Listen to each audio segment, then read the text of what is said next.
재촉하시네. 일어나 걸어라 내가 새 힘을 주리니. 일어나 너 걸어라 내 너를 또 일어나 걸어라. 일어나 걸어라 내가 새 힘을 주리니. 일어나 너 걸어라 내 너를 또 주와 같이 길 가는 것. 주와 같이 길 가는 것 즐거운 일 아닌가. 우리 주님 걸어가신 발자취를 밟겠네. 한 걸음 한 걸음 주 예수와 함께 날마다 날마다 우리 어린아이 같은 우리 어린아이 같은 우리 미련하고 약하나 주의 손에 이끌리어 생명길로 가겠네. 한 걸음 한 걸음 주 예수와 함께 날마다 날마다 우리 한 걸음 한 걸음 한 걸음 한 걸음 주 예수와 함께 날마다 날마다 우리 걸어가리. 아멘. 우리 주님께서 언제나 우리와 함께 하시는 줄 믿습니다. 그 믿음을 가지고 함께 아무것도 두려워 말라. 우리와 함께 하시는 하나님으로 인해서 우리는 승리할 수 있습니다. 그 믿음을 가지고 함께 믿음으로 찬양하며 나아가겠습니다. 아무것도 두려워 말라. 아무것도 두려워 말라. 주 나의 하나님이 지켜주시네. 놀라지 마라 겁내지 마라. 주님 나를 지켜주신 아무것도 두려워 말라. 아무것도 두려워 말라. 주 나의 하나님이 지켜주시네. 놀라지 마라 겁내지 마라. 주님 나를 지켜주시네. 내 맘이 힘에 겨워 지칠지라도 주님 나를 지켜주시네. 세상의 험한 다 몰아칠 때도 주님 나를 지켜주시네. 주님은 나의 산성. 주님은 나의 요새. 주님은 나의 소망.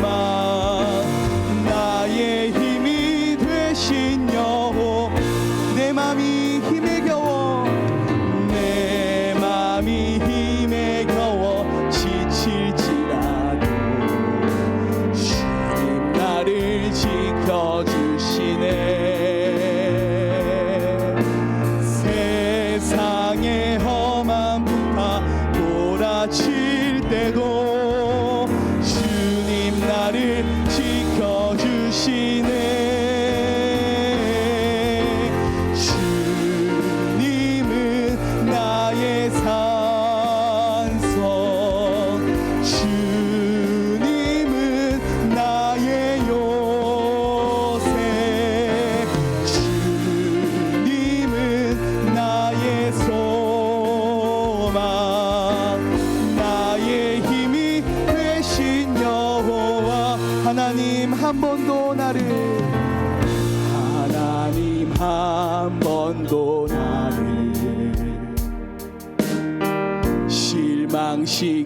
적 없으시고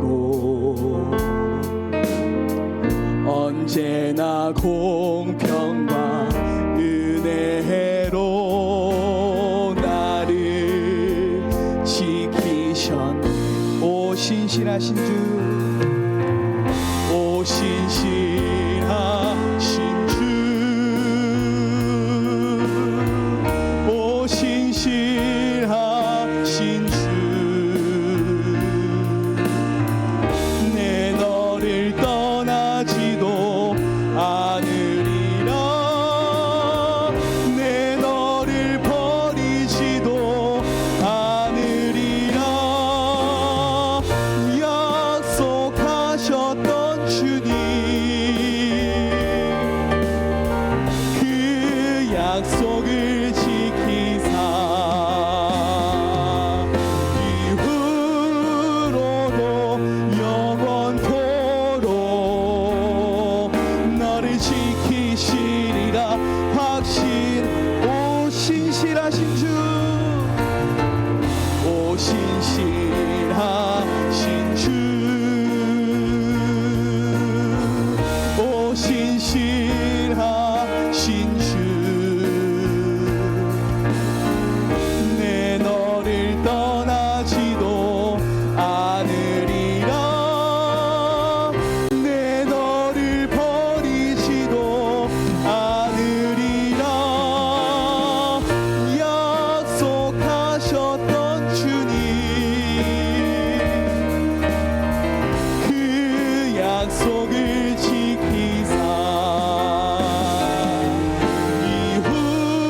이후로도 영원 나를 지키시리라, 나를 지키시리라 확신하네. 우리 함께 기도하며 나아갑시다. 하나님 아버지, 우리의 삶이 힘들고 우리의 삶이 어렵지만 오늘 오전에 주신 말씀대로 주님의 비전을 바라봅니다.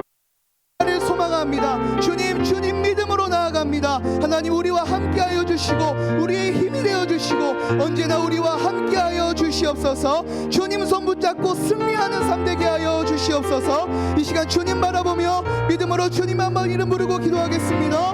주여. 아버지 하나님, 우리에게 하나님 나라를 소망하는 믿음을 주시옵소서. 하나님, 우리의 삶이 어렵고 힘들지만 주님의 약속을 바라봅니다. 우리를 버리지 않는다고 약속하신 주님, 우리와 언제나 함께 하신다고 약속하신 주님, 아버지 그 약속 붙잡고 언제나 주님 바라보며 믿음의 삶 살아갈 수 있는 우리의 삶이 되게 하여 주시옵소서. 신실하신 하나님, 우리와 언제나 함께 하여 주시옵소서. 아버지 은혜 더하여 주시옵소서.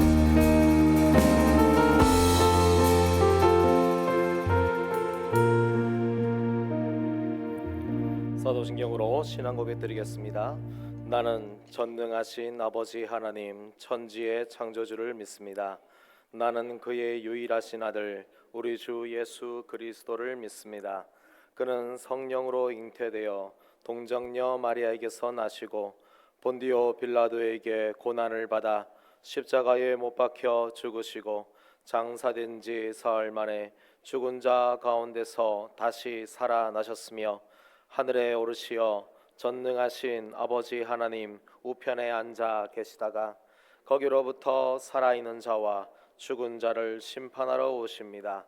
나는 성령을 믿으며 거룩한 공교회와 성도의 교제와 죄를 용서받는 것과 몸의 부활과 영생을 믿습니다. 아멘. 찬송가 421장입니다. 421장.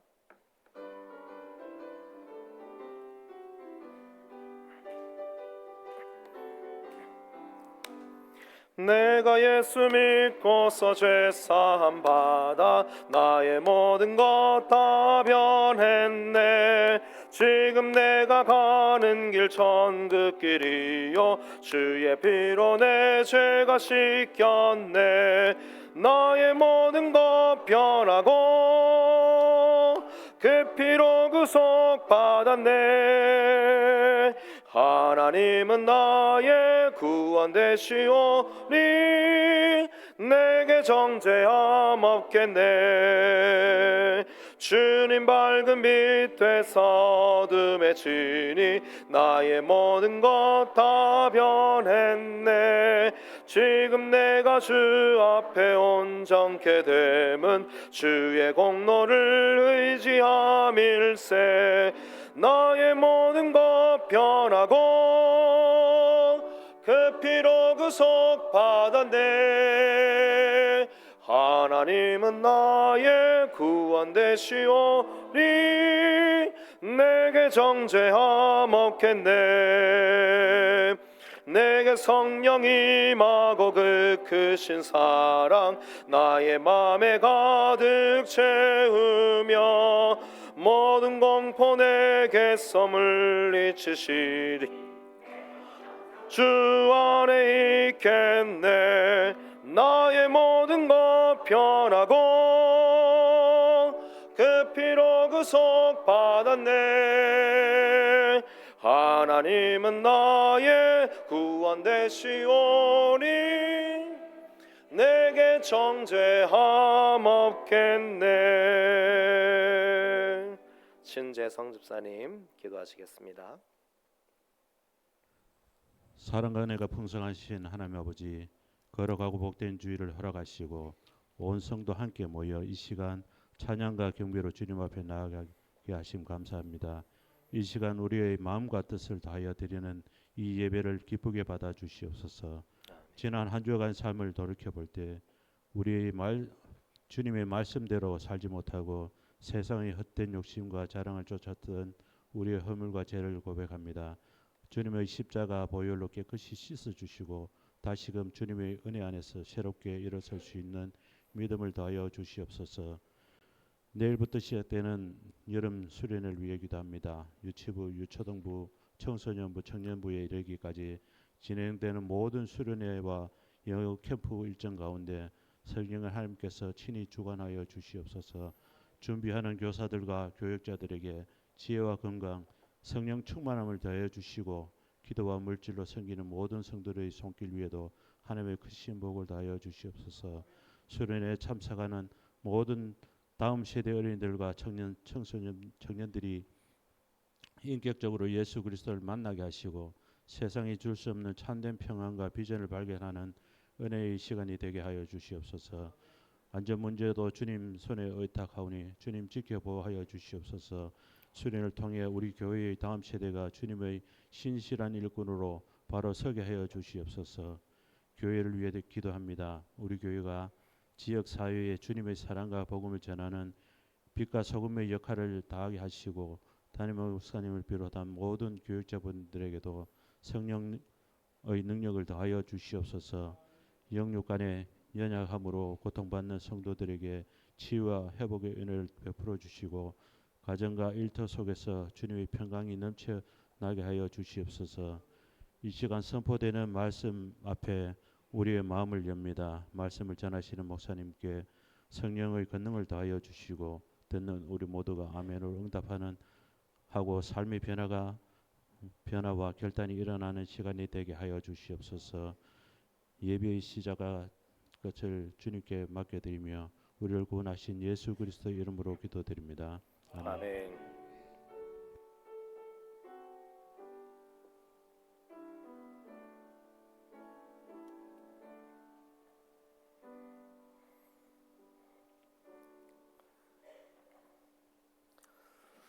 하나님의 말씀을 함께 보겠습니다. 사도행전, 오늘 말씀은 사도행전 1장 1절에서 3절까지 말씀입니다. 사도행전 1장 1절에서 3절 말씀입니다.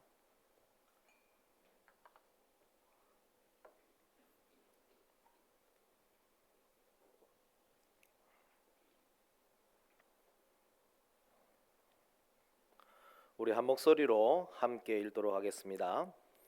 데오빌로여, 내가 먼저 쓴 글에는 무릇 예수께서 행하시며 가르치시기를 시작하신부터 그가 택하신 사도들에게 성령으로 명하시고 승천하신 날까지의 일을 기록하였노라.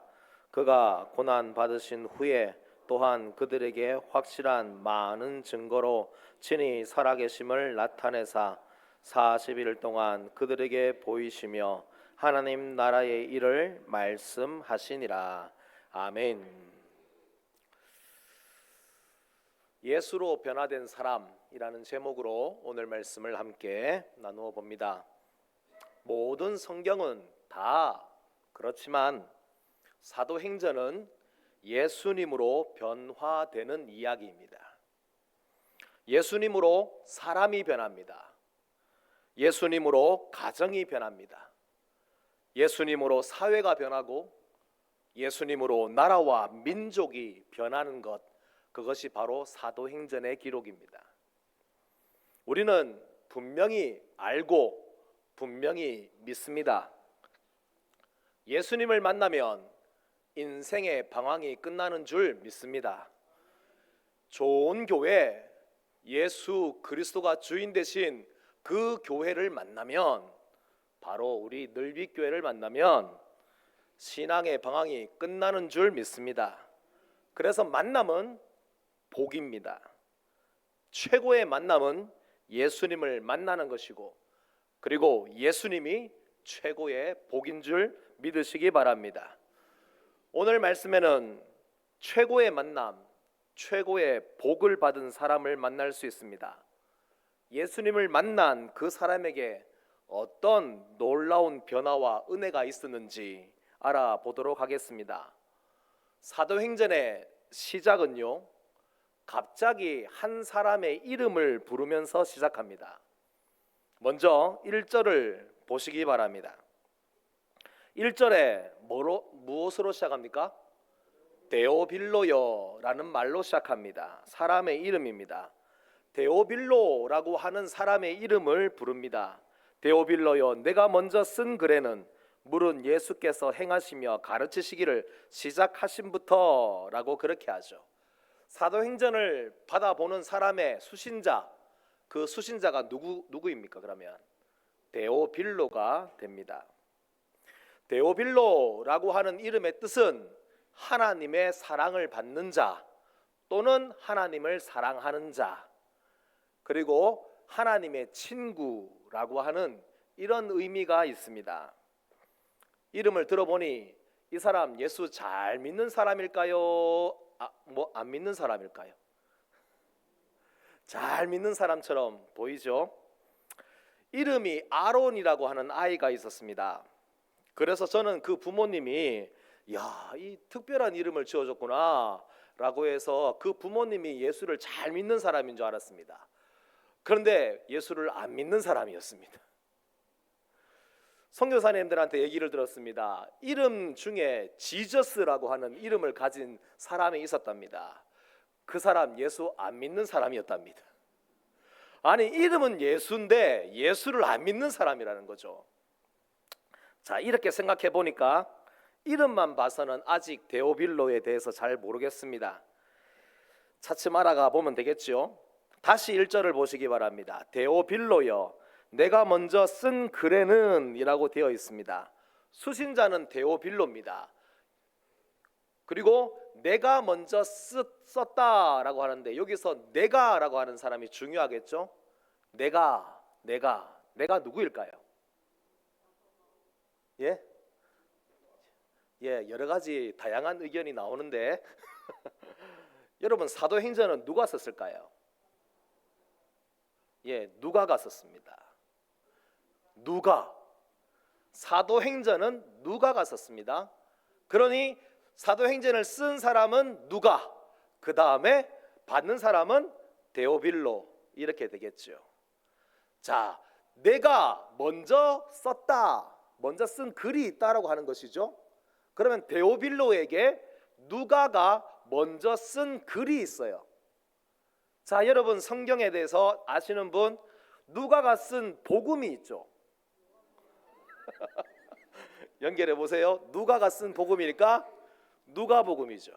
그러니까 누가복음을 누가가 써서 데오빌로에게 먼저 보냈고, 그 누가복음을 데오빌로가 받아서 읽어 보았다라고 하는 것입니다.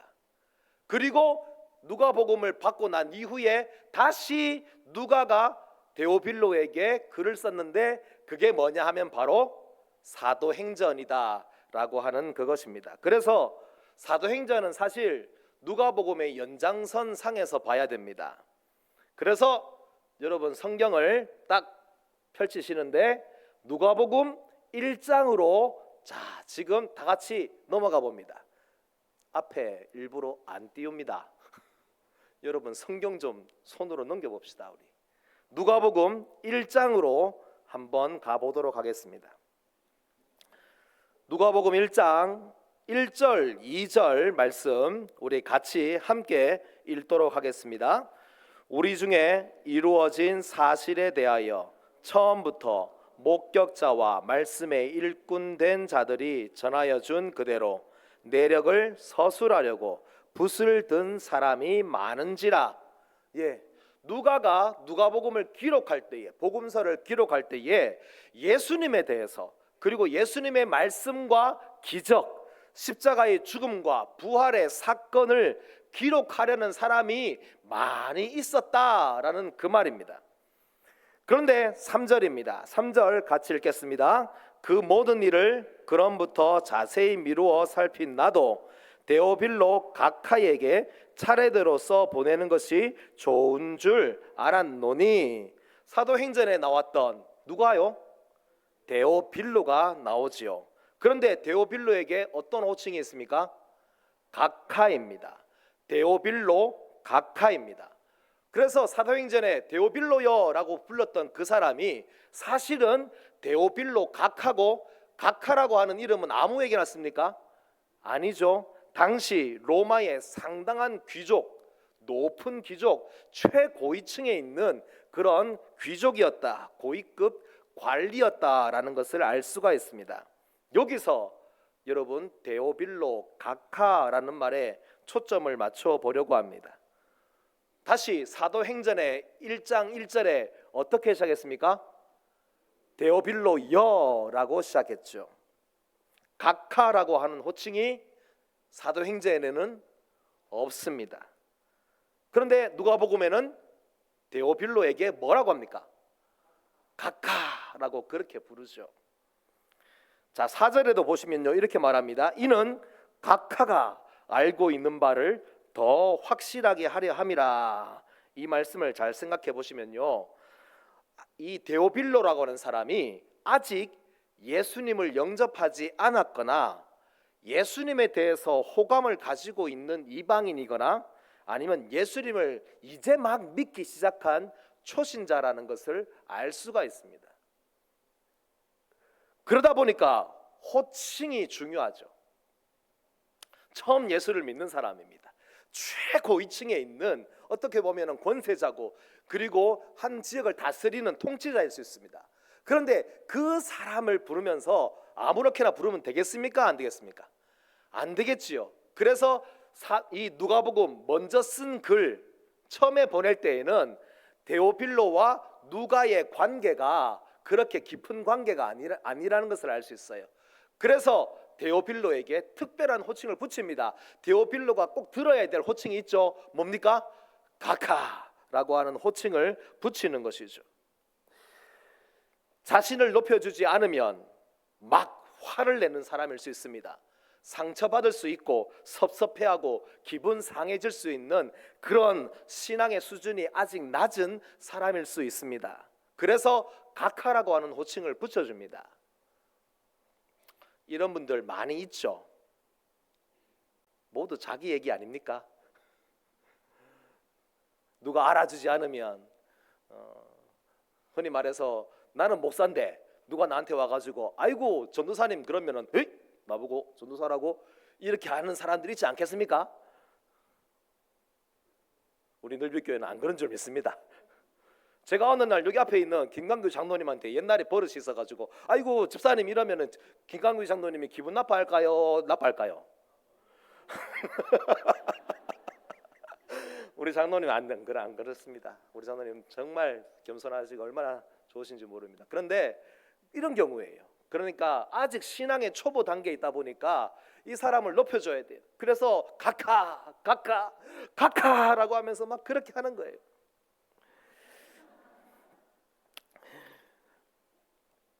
그런데 사도행전을 쓸 때쯤 되면, 시간이 지나서 사도행전을 쓸 때쯤 되면은 이제 각하라고 하는 호칭이 사라져 버려요. 누가가 데오빌로여 라고 이렇게 부릅니다. 그러면 데오빌로여 라고 하면 데오빌로가 어떻게 할까요? 네 선생님 하면서 이렇게 그런 관계가 되는 거예요. 이 말은 데오빌로가 교회의 멤버십 안에 깊이 들어와 있는 사람이라는 그런 의미입니다. 예수님의 몸된 교회의 한 지체가 되었고 그리스도 안에서 한 가족이 되었다라고 하는 그 말입니다. 각하라고 하는 호칭에 연연하지 않습니다. 오히려 왕이신 하나님 앞에서 각하라고 하는 호칭을 듣는 것을 아주 싫어합니다. 나한테 그런 말 말하지 마세요. 나의 왕은 오직 하나님 한 분뿐입니다. 나는 각하라고 하는 호칭 받으면 안 됩니다. 막 손사래를 치면서 나를 그렇게 부르지 말라고 그렇게 합니다. 그리스도 안에 나는 아무것도 아닙니다. 나는 벌레만도 못합니다. 그래서 늘 낮은 곳에서 겸손하게 주님의 명령과 교회의 치리에 순복하는 사람이 되었다라고 하는 그런 의미죠. 다른 말로 하면 영적으로 성숙해지고 성장했다라고 하는 그런 말입니다. 데오빌로가 예수를 만나서 그의 인생이 변하고 그 사람 자체가 완전히 변해버렸다라고 하는 것입니다. 우리 늘빛교회에 하나님의 변화시키는 은혜, 예수 만나서 변화되는 이야기들이 수도 없이 들려질 수 있기를 바랍니다. 내가 예수 믿고 나서 이렇게 변했다라고, 내가 예수 믿고 나서 이렇게 변했다, 세상 가운데 사람들도 보고 우와 저 사람이 예수 믿고 변했구나. 교회에서 자랑할 수 있는 거 그거 하나밖에 없습니다. 사실은 저 교회를 가면 아무리 망나니 같은 사람도 저 교회만 가면은, 늘빛교회만 가면은 사람이 변하더라. 사람이 변하더라. 예수 믿고 사람 변하는 교회다. 그런 소문이 나는 것이 가장 큰 자랑거리입니다. 우리 늘빛교회에 그와 같은 자랑이 있기를 바랍니다. 한때 한국교회에 부흥이라는 말이 크게 입술고 간 적이 있습니다. 여러분 2007년 기억나십니까? 1907년 평양 대부흥운동을 다시 한번 일으켜보자 라고 하면서 100주년 되는 2007년쯤에요 부흥을 주셔서, 그러면서 부흥을 위해서 기도하고 부흥을 위해서 모이고 부흥을 위해서 대규모 행사를 열고 지역마다 교회마다 완전히 기도하면서 뜨거웠습니다. 그런데 교회의 부흥이라는 쓰나미 같은 큰 파도를 기다릴 뿐 진정한 부흥의 시작, 부흥의 근원을 놓치고 말았습니다. 왜냐하면 부흥은요 한 사람이 변하는 것으로 시작됩니다. 한 사람이 말씀으로 변화되는 것으로 부흥이 시작됩니다. 한 사람이 성령으로 변화되는 것으로 부흥이 시작되는 것입니다. 왕 뭐 이런 게 아니라고요. 작지만 보이지 않지만 한 사람 한 사람에게 말씀이 들어가고 성령의 역사에서 그 사람이 심령이 변화되는, 영혼이 변화되는 그 일이 바로 부흥의 시작이라는 것입니다. 어두운 죄악에서 살던 사람이 거룩한 하나님의 사람으로 변화되는 것이 부흥입니다. 교회 공동체 속에 있지만 여전히 세상의 습관을 끊지 못하던 사람이 진정으로 예수님을 만남으로 한 사람 한 사람이 하나님의 성전으로 세워져 가는 것이 부흥입니다. 육신의 정욕과 육신의 나약함으로 날마다 신앙생활에 실패하던 사람이 성령의 충만함을 입어서 육신도 고침받을 뿐만 아니라 영혼의 생명력을 얻는 것, 그것이 바로 부흥입니다. 그래서 부흥은 예수님을 만나 변화되는 것이라는 것이죠. 그런데 지금 여기까지 잘 따라와 주신 우리 성도님들 머릿속에 지나가는 생각들이 있을 겁니다. 일단 머릿속으로 멍 때리고 있는 분들이 있을 수도 있고요, 아무 생각 없는 분들이 있을 수 있고, 그래 예수님을 만나고 변화되는 것이 부흥이라네? 그래 그 사람이 예수님을 만나가지고 회개하고 변화되어야 된다니까.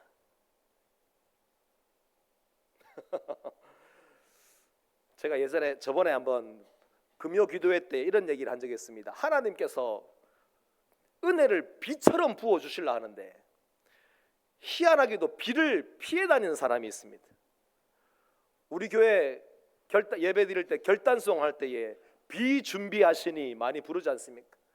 예루살렘아 하면서 막 찬양을 뜨겁게 하는데 희한하게도 하나님 막 부어 주시려고 하는데 그 비 사이를 막 가는 사람이 있어요. 은혜를 피해 다니는 사람이 있어요. 기적입니다. 그런 기적이 있을 수 없어요. 하나님의 말씀은 누구에게 전해주는 겁니까? 누구에게요?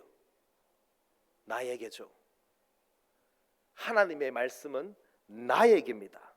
다른 어떤 누가 아니라 바로 나의 변화인 것입니다. 그래서 부흥은요, 공동체가 아니라 각 개인의 회개와 변화가 꼭 일어나야 됩니다. 다른 누군가가 아니라 지금 바로 내가 회개하고 내가 변화되어야 합니다. 교회는 그렇게 변화된 내가 모여서 교회가 되는 것입니다. 사도행전을 보면 성령의 강력한 역사가 일어납니다. 오순절날 성령님께서 강림하십니다. 초대 교회가 세워집니다. 사도들에게 권능이 임합니다. 온갖 병자들이 고침을 받습니다. 귀신들이 떠나갑니다. 죽은 자도 살아납니다. 3,000명, 5,000명 회개합니다. 극렬한 반대자였던, 극렬한 박해자였던 사울이 바울 전도자가 되어서 복음을 전합니다. 바울이 1차, 2차, 3차 전도 여행, 선교 여행을 다니면서 목숨 걸고 복음을 전합니다. 예수님의 복음이 온 유대와 사마리아와 땅끝까지 이르러 예수의 복음이 전해지면서 하나님의 나라가 크게 확장됩니다. 사도행전을 보면 너무나 놀랍지 않습니까? 대단하지 않습니까? 그런데 그렇게 대단한 사도행전의 기록이 누구를 위해서 쓰여졌을까요?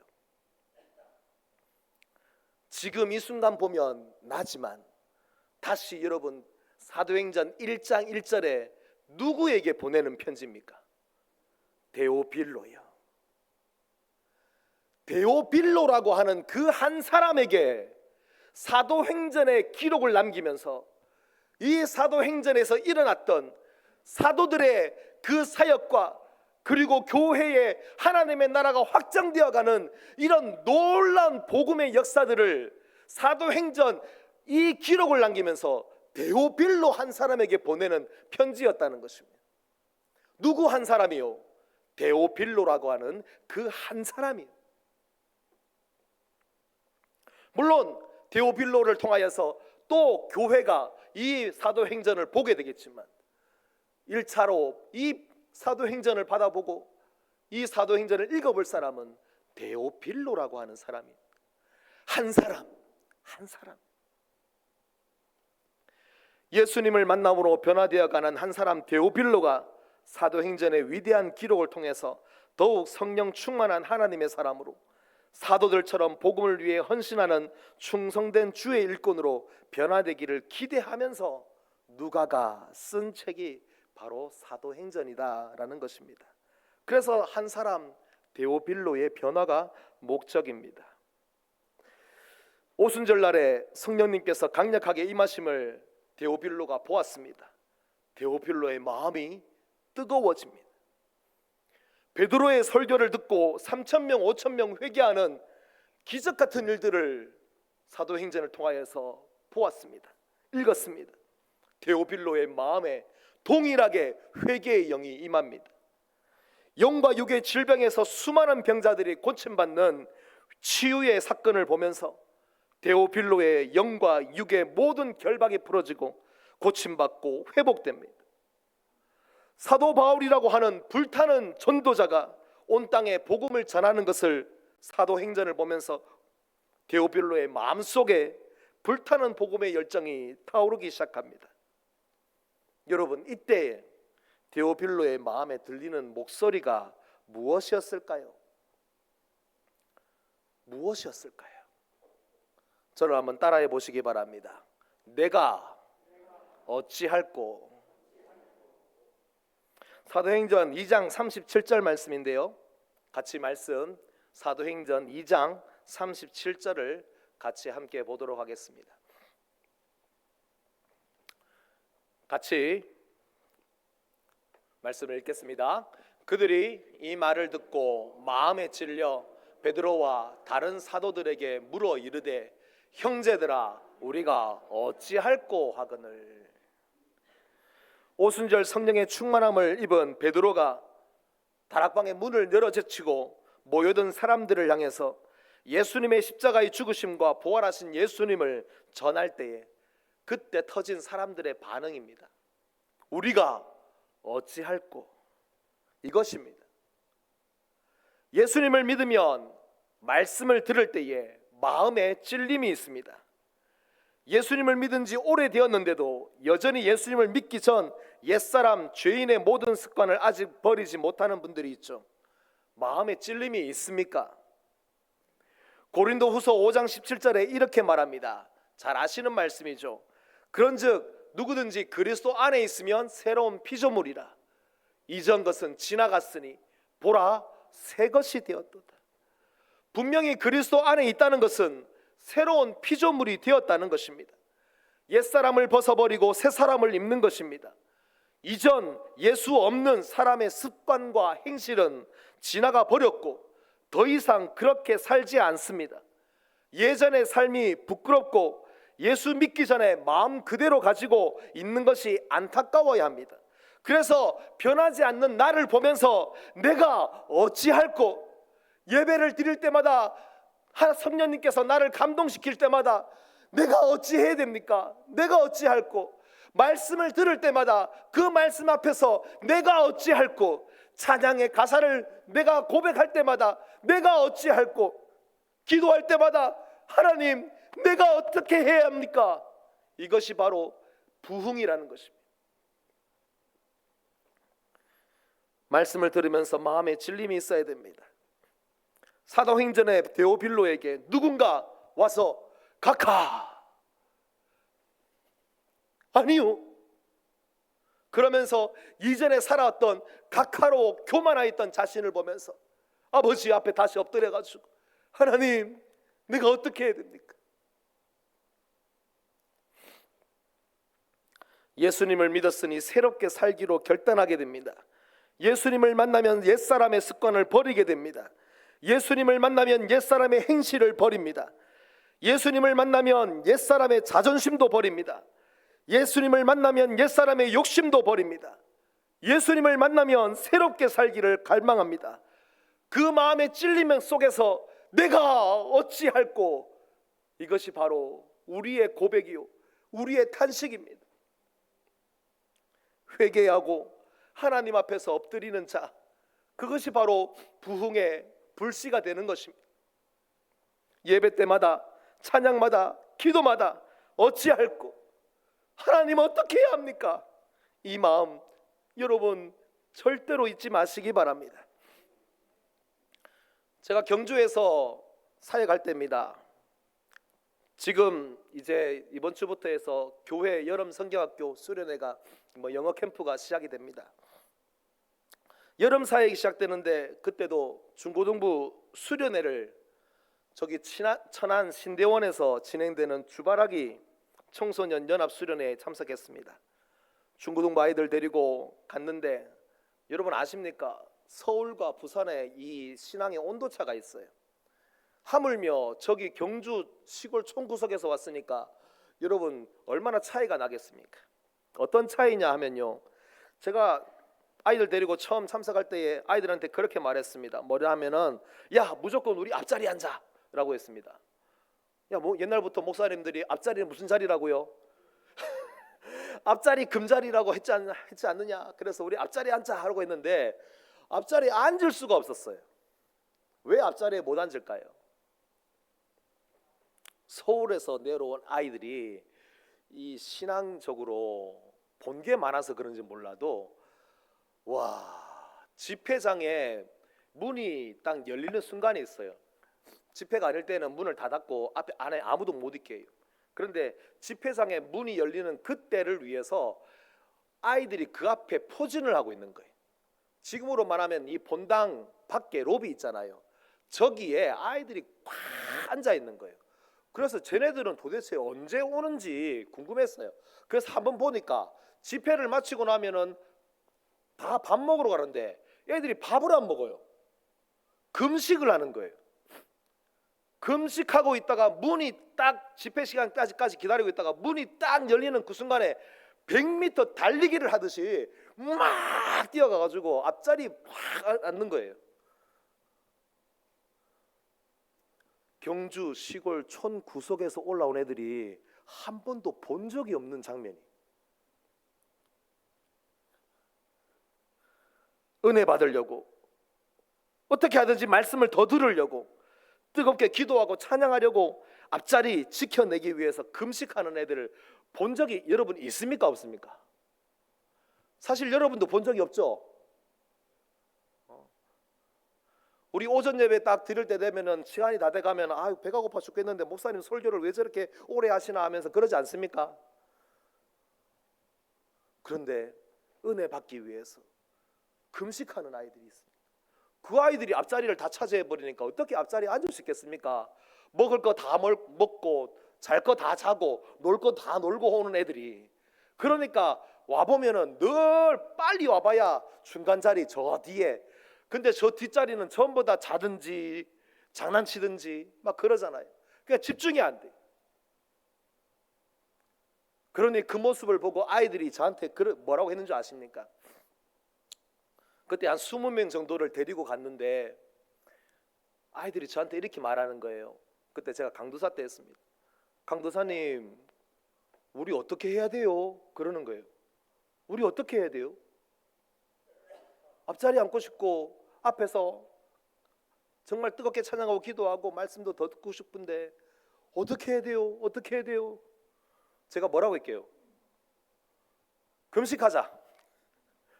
야, 지금부터 금식이야 라고 했습니다.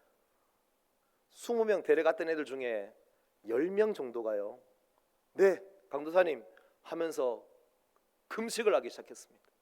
그래서 너희들 오늘 오전에 집회 마치고 나면은 식당 가지 말고 미리 와가지고 다 챙겨 여기서 기다리자. 그러니까 지금 나중에 집회 딱 끝나자마자 한 10명 정도는 난 그래도 밥 먹으러 갈래요 하면서 갔던 애들이 있고 한 10명 정도가 남아가지고 뒤에서 딱 준비하고 있었습니다. 자, 카운트다운 딱 열리고 문이 딱 열리는 순간 어떻게 됐을까요?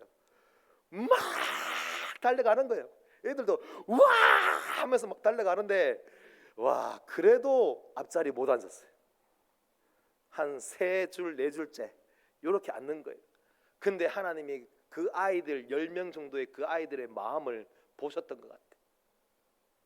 그 기간 동안에 집회를 하면서 아이들의 마음이 뜨거워지고요. 얼마나 아이들이 막 집회 중에 은혜를 받는지. 그러면서 그때부터 시작이었습니다. 질문이 시작이었죠. 강도사님, 우리 어떻게 해야 돼요? 그렇게 해서 응답하고 같이 금식하고 집회 문이 열리기를 막 기다리면서 그렇게 있었던 그 아이들 10명이 교회로 돌아와서 부흥의 씨앗이 되었습니다. 선생님들도 깜짝 놀랄 정도로, 그리고 성도들이 깜짝 놀랄 정도로 예배 때마다 분위기가 너무 달라요. 예전에는 찬양하자 그러면 전부 다 딴짓하고 다 막 아침 일찍 와가 전부 이렇게 있던 애들이 막 뜨겁게 찬양하고 기도하고 말씀을 들을 때마다 아이들의 반응이 다른 거예요.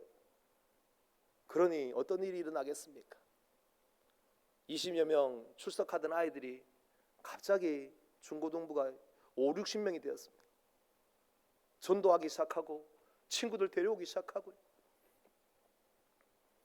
여러분, 질문이 시작이었습니다. 어떻게 해야 합니까?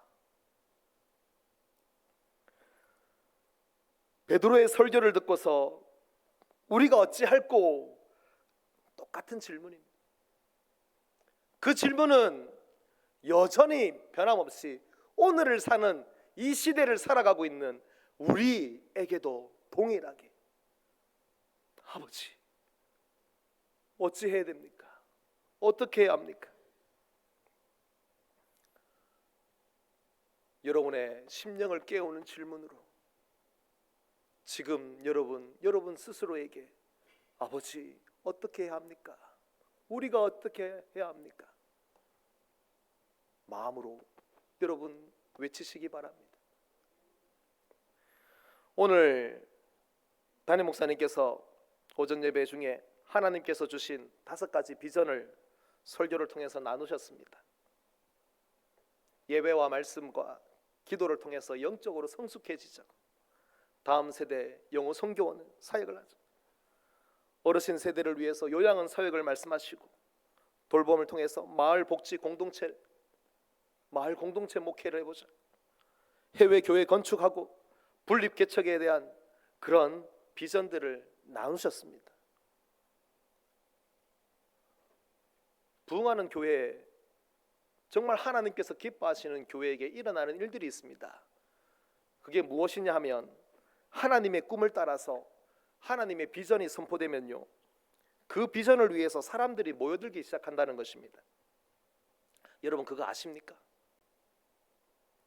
마음이 뜨거워지고 하나님께 헌신된 자들을 깨웁니다. 그리고 이렇게 말합니다. 주님, 우리가 어떻게 해야 합니까? 목사님, 우리가 어떻게 해야 되죠? 그리고 비전을 함께 하는 사람들, 하나님의 꿈을 꾸고 부흥을 꿈꾸는 사람들이 모여들기 시작합니다.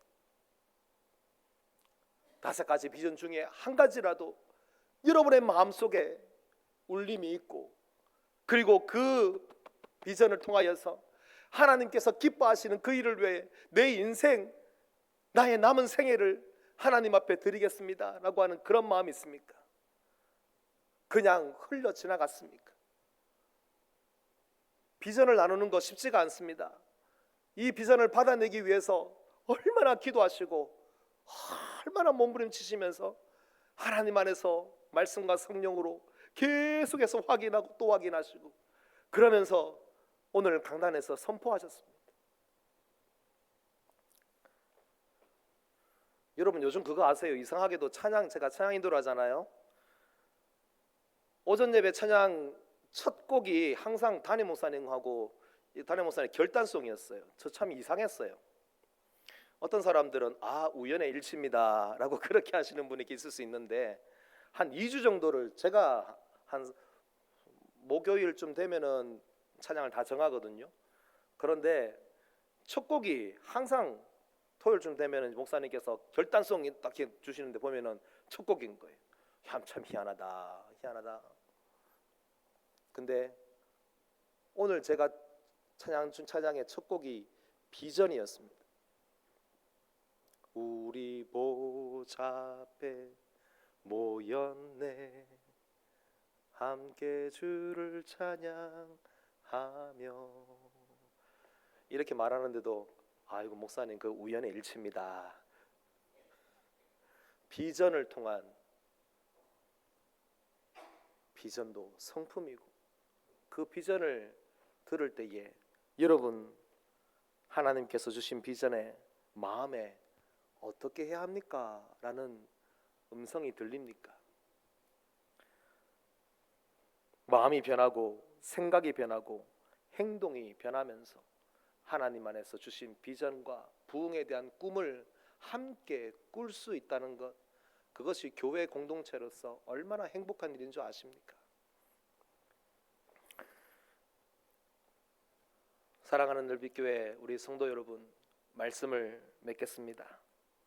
데오빌로 한 사람을 위해서 사도행전을 쓰고 그것을 데오빌로에게 보내면서 데오빌로 한 사람이 변화됩니다. 데오빌로 각하였던 자가 데오빌로여라고 불러도 오히려 더 감사할 수 있는 것, 그 변화 속에서 하나님의 주신 비전을 보고 하나님의 꿈을 꾸고 하나님께서 하시는 놀라운 기적의 사역들을 보면서 하나님의 나라를 꿈꿀 수 있는 그런 사람으로 변화되어 가는 것입니다. 데오빌로 한 사람만 그럴까요? 우리 모두가 한 사람 한 사람이 성령님께서 일으키시는 변화를 경험할 수 있기를 바랍니다. 성령님, 데오빌로가 변화된 것처럼 나도 변화되게 하여 주시옵소서. 다른 누군가의 변화된 이야기에 묻혀서 살지 마시고 나의 변화된 이야기가 더욱더 풍성해지기를 주님의 이름으로 축원합니다. 다 함께 찬양하겠습니다. 436장입니다. 436장.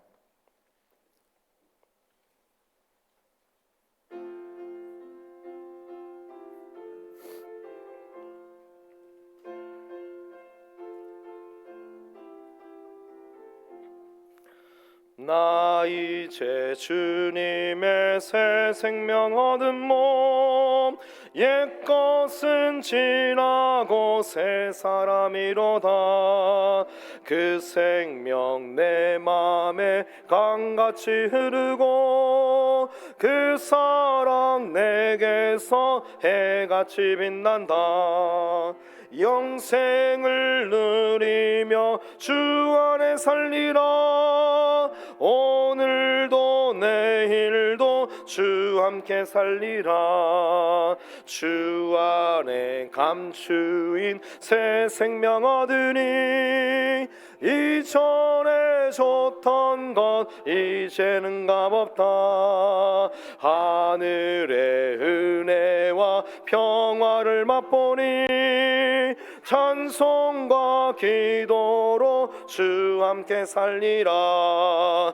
영생을 누리며 주 안에 살리라. 오늘도 내일도 주 함께 살리라. 산천도 초목도 새 것이 되었고 죄인도 원수도 친구로 변한다. 새 생명 얻은 자 영생을 누리니 주님을 모신 맘 새 하늘이로다. 영생을 누리며 주 안에 살리라. 오늘도 내일도 주 함께 살리라. 주 따라가는 길 험하고 멀어도 찬송을 부르며 뒤따라가리라.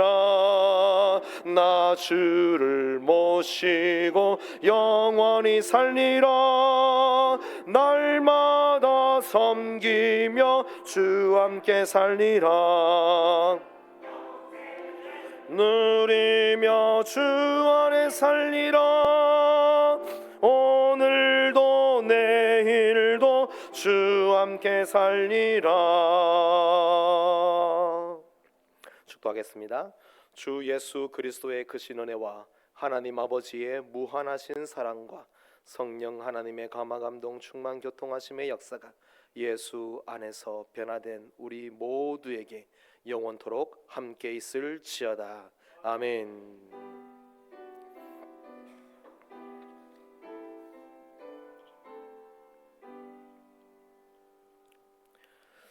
교회 소식 알려드리겠습니다. 교구별 모임이 오늘 예배 후에 있습니다. 다 참석해 주시고요.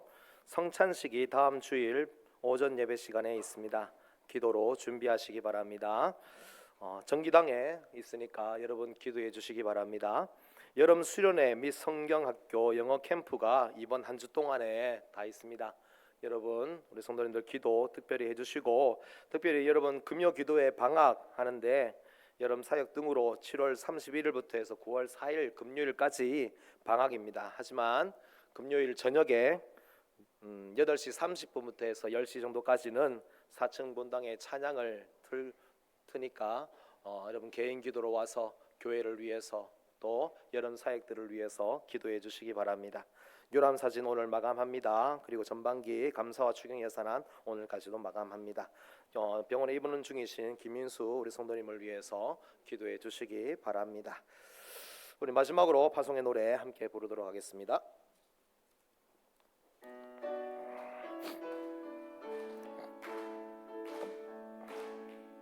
나의 반석이신 하나님, 행하신 모든 것 완전하시니 나의 생명이신 하나님, 내게 행하신 일 찬양합니다. 신실하신 하나님, 실수가 없으신 좋으신 나의 주, 신실하신 하나님, 실수가 없으신 좋으신 나의 주.